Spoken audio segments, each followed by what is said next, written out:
Baiklah, Assalamualaikum warahmatullahi wabarakatuh. Saya Rita Hardianti dari kelompok 2. Baiklah, saya akan mempresentasikan hasil dari kelompok kami, yaitu yang pertama saya akan menjelaskan tentang kebijakan pengelolaan olahraga disabilitas. Di sini berbicara tentang olahraga disabilitas bukan hanya sekedar berbicara tentang sport science dan competition rules, yang melainkan berbicara mengenai hal yang lebih luas dalam kehidupan ini. Saat memiliki komitmen terlebih dahulu untuk menumbuhkan respek atau disebut dengan rasa hormat dalam diri kita bagi kaum disabilitas. Rasa hormat tersebut dapat diwujudkan dengan cara yang sederhana, seperti tidak lagi menggunakan sebutan yang kasar bagi kaum disabilitas, dan sebaliknya gunakan kata luar biasa yang berkelebihan khusus atau difabel, hingga dengan cara yang lebih elegan dengan tidak menjadikan mereka sebagai objek melainkan sebagai subjek dalam olahraga disabilitas.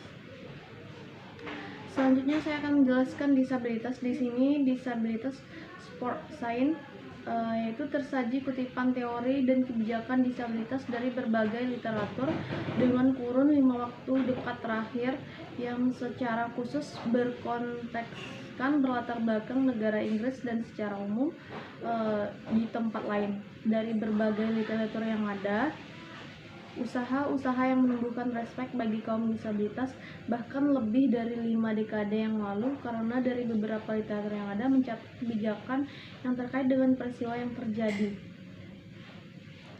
Selanjutnya di sini saya akan menjelaskan tentang Undang-Undang Republik Indonesia Nomor 3 Tahun 2005 tentang Sistem Keolahragaan Nasional, yang dijelaskan pada pasal 30.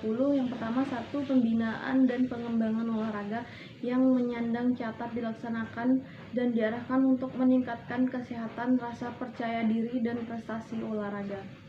Selanjutnya, pembinaan dan pengembangan olahraga yang menyandang cacat dilaksanakan oleh organisasi olahraga penyandang cacat yang bersangkutan melalui kegiatan dan penataran pelatihan serta kompetisi yang berjenjang dan berkelanjutan pada tingkat daerah, nasional, dan internasional.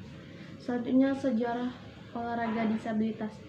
Meskipun kemajuan teknologi, hak legal, dan partisipasi olahraga terus berlanjut, atlet penyandang cacat terus mengalami stigmatisasi yang dibangun secara sosial, yang dijelaskan oleh Sapiro pada tahun 1993, dan orang-orang cacat secara historis telah dikecualikan dari kompleks media olahraga karena kegagalan mereka untuk memenuhi idealis fisik secara hegemonik. Selanjutnya, panduan meliput disabilitas. Organisasi Buruh Internasional ini menyampaikan jumlah penyandang disabilitas hampir mencapai sekitar 2-4% atau sekitar 5,8 juta orang. Lebih dari 40% anak-anak dengan disabilitas tidak bersekolah. Dari jumlah ini, sekitar 35% tinggal di daerah perkotaan dan sekitar 48% tinggal di daerah pedesaan. Sebagai sebuah kelompok masyarakat, mereka masih menghadapi masalah minimnya akses pada pendidikan, layanan kesehatan, peluang kerja, dan pelatihan partisipasi politik dan kehidupan sosial. Selanjutnya di sini permasalahan yang sering dihadapi oleh para atlet penyandang disabilitas yang banyak terjadi pada pembinaan kepada mereka. Selain itu, sarana dan prasarana yang juga harus menunjang kegiatan mereka setelah melakukan pembinaan, karena pada atlet disabilitas juga memperlakukan latihan yang sesuai dengan kebutuhan fisiknya, sesuai dengan untuk mencapai prestasi yang maksimal. Dan selanjutnya, sistem keolahragaan nasional mampu mendukung, mendorong, serta melindungi pembinaan dan pengembangan keolahragaan nasional dengan memperhatikan asas desentralisasi, otonomi, peran serta masyarakat, keprofesionalan, kemitraan, transparansi, dan akuntabilitas.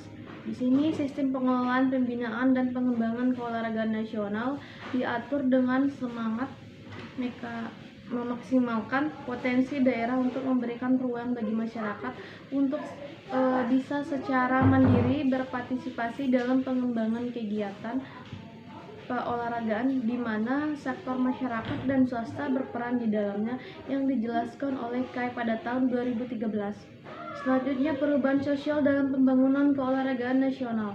Di sini semangat otonomi dan desentralisasi yang mengatur pola hubungan antara pemerintah pusat dan pemerintah daerah secara tegas, antara hak, kewajiban, kewenangan, dan tanggung jawabnya,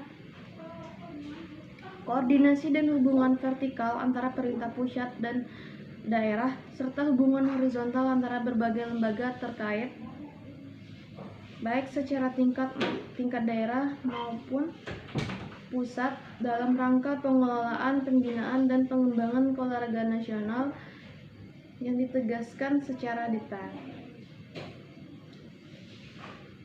Selanjutnya, pengembangan olahraga menjadi pengembangan melalui olahraga. Di sini pembangunan keolahragaan yang memerlukan waktu yang cukup panjang untuk mencapai kualitas keberhasilan yang berkelanjutan yang melingkupi olahraga pendidikan, olahraga rekreasi, dan olahraga prestasi secara profesional. Sehingga terciptanya integrasi sinergis yang berlangsung secara sistematis, berjenjang, berkelanjutan yang melalui tahap pembudayaan, pemasalan, pembibitan, dan peningkatan prestasi hingga sampai pada puncak pembibitan prestasi yang membentuk bangunan piramida sistem pembinaan dan pembangunan keolahragaan nasional. Sebenarnya di sini pembangunan olahraga dirumuskan melalui pengelolaan, pembinaan, dan pembangunan keolahragaan nasional yang diatur dengan otonomi lokal guna untuk mewujudkan kemampuan dan memaksimalkan potensi lokal dan memberikan ruang bagi masyarakat untuk secara mandiri berpartisipasi dalam pengembangan kegiatan keolahragaan. Pola hubungan antara pemerintah pusat dan pemerintah daerah secara tegas antara hak, kewajiban, kewenangan, dan tanggung jawab. Baiklah, terima kasih. Itulah hasil dari kelompok kami.